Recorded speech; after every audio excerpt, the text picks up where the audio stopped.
Boa noite, Shalom, a você que me ouve, a paz do Senhor, né? Que Deus seja louvado pela sua vida. Eu quero hoje, aqui nesta oportunidade que estou tendo de gravar mais um vídeo para o nosso canal, agradecer a Deus pela vida de todos os inscritos e pedir a você, antes de mais nada, você que está vendo esse vídeo, que compartilhe este conhecimento, que compartilhe este vídeo para que todos possam ter acesso a essas informações, tá bom? E não se esqueça de se inscrever em nosso canal. Glória a Deus. Hoje eu queria comentar o texto de Malaquias 3:10. Um texto que é interpretado de forma equivocada por muitos, tá certo? Principalmente aqueles que dão mais ênfase ao dízimos, ok? Bom, não que eu seja contra, nada disso, tá?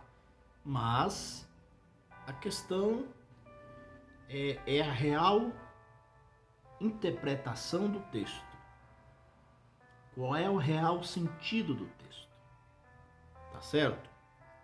No texto literal de Malaquias 3:10 está escrito assim: venha com a 10ª parte de todo o produto do trabalho para a casa da provisão, e haverá mantimento em minha casa.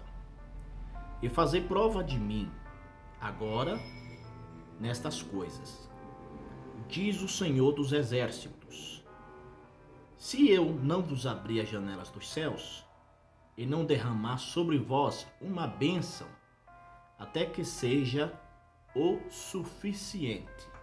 Guarde esse termo, o suficiente. Tá certo? Guarde essas palavras. Tá bom? Na tradução Almeida, nós temos: trazei todos os dízimos à casa do tesouro, para que haja mantimento na minha casa, e depois fazei prova de mim, diz o Senhor dos Exércitos: se eu não vos abrir as janelas do céu e não derramar sobre vós uma bênção tal, que dela vos advenha a maior abastança. Bom, o problema está na questão a maior abastança. Não são poucos, principalmente aqueles que dão ênfase à teologia da prosperidade. Não são poucos que utilizam desse texto para dizer que Deus, vai abrir as janelas do céu e vai derramar, uma bênção tal. E essa bênção, ela será com maior abastança. Bom, mas vocês perceberam que no hebraico, essa abastança quer dizer o suficiente. Uma bênção que seja o suficiente. Esse é o sentido, tá certo? Pois bem, o Senhor requeria as primícias do fruto do trabalho do seu povo para mantimento dos sacerdotes e levitas, ok? O importante nesse texto é que a bênção não é sem medida ou com a maior abastança, e sim até que seja o suficiente. Tá ok? Até que seja o suficiente. Esse é o real sentido do texto. Quando é analisado, como eu disse, no original, a bênção suficiente fica mais próxima da realidade do ofertante. Nota-se que o Senhor disse suficiente, tá tá? Nota-se que o Senhor disse suficiente e não sem medida. Paulo dava graça, né, a Deus pelo suficiente. Os apóstolos tinham o suficiente e Yeshua tinha o suficiente, tá? O Senhor, ele abençoa com o suficiente, apesar de também dar com abundância, tá? Deus também dá com abundância, tá bom? Mas utilizar esse texto de Malaquias 3:10 de forma equivocada para dizer que Deus vai derramar uma grande bênção, a bênção com maior abastança e etc., não é correto, tá? O sentido é o suficiente, uma bênção que seja o suficiente, tá ok? Então, desta forma, eu quero também aproveitar e fazer outro comentário, tá? Outro comentário de um texto, deixa eu ver aqui se eu encontro o texto aqui na Bíblia, para que nós possamos, assim, aprender juntos, né? A palavra de Deus, tá certo?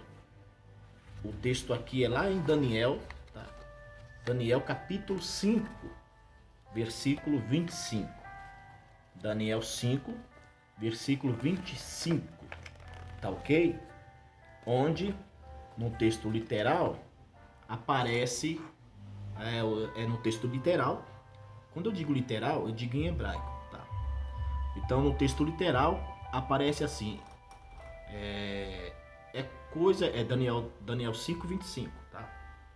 É coisa assim, deixa eu ver aqui, deixa eu ver se é isso mesmo, e coisa assim foi escrita na inscrição, tá? Mene, mene, tekel e farsim, tá ok? Na tradução Almeida está escrito assim: esta, pois, é a escritura que se escreveu. Mene, mene, tekel e parsim, tá certo? Esse na tradução Almeida. Pois bem, grande parte do livro de Daniel foi escrito em aramaico e outra parte em hebraico. A escrita em hebraico, em aramaico, é considerada co-irmã em relação ao hebraico, ok? Em relação ao hebraico. Elas são escritas na forma quadrática, ok? Com sons parecidos. São 22 letras consonantais, 22 consoantes. Tá? No tempo de Yeshua, a língua mais popular era o aramaico. E o hebraico era usado somente pelos sacerdotes, né?